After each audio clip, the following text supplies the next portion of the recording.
So hello guys, so kamusta kayo? So kung napapansin nyo, naka-block ako ngayon, pati si Mrs. Kasi for today's video, aalis kami para pumunta sa isang project na i-ocular namin kasama si baby.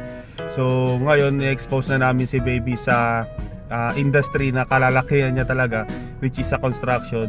So yun guys, alis muna kami para pumunta dun sa mismong location ng site.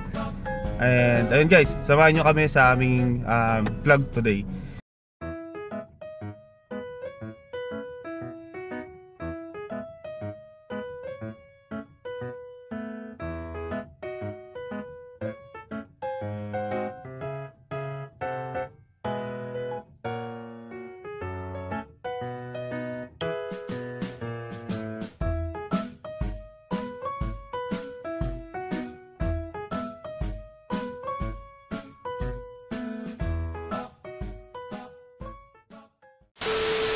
Kit.